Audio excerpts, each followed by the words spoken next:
Last time I was in London, I went looking for a pay toilet on the street, even though nature wasn't calling. I was looking for a lock on a pay toilet, which was designed in the 1800s by John Nevil Maskelyne, a magician. He was also a watchmaker, so he knew something about technology.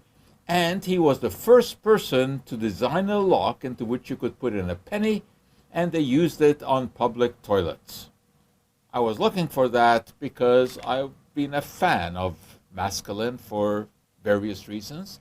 He was a great magician. He attacked the spiritualists, and he also designed something called Psycho.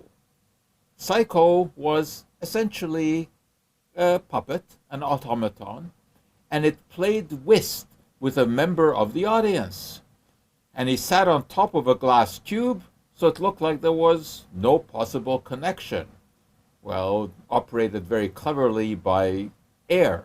There were bellows underneath, and an assistant would activate him using those bellows. Very, very clever. But the reason that I really got interested in Maskelyne is because he designed a classic illusion. And this is called the levitation. And there's a lot of interesting technology involved in that. Let me try to recreate this for you.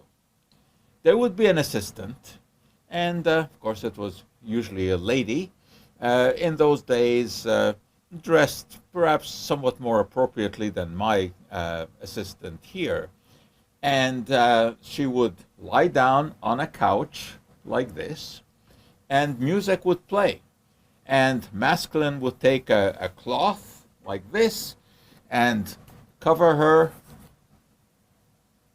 And of course you could see her underneath the cloth.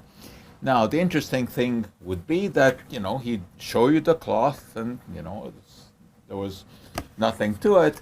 And then when he covered her, she was there. And as the music played, rose to a crescendo, she would rise up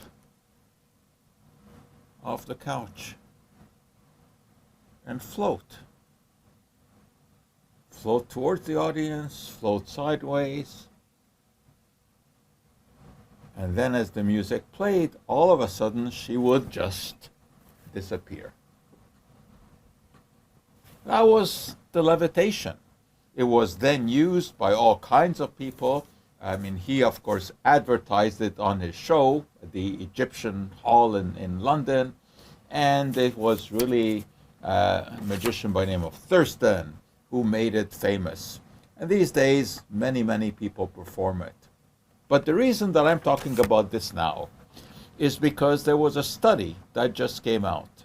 And was a study about magicians and the fact that they are less prone to mental problems than other people.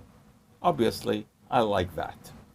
But of course, I also like the fact that magicians are great critical thinkers, because we're always thinking about how people can be fooled.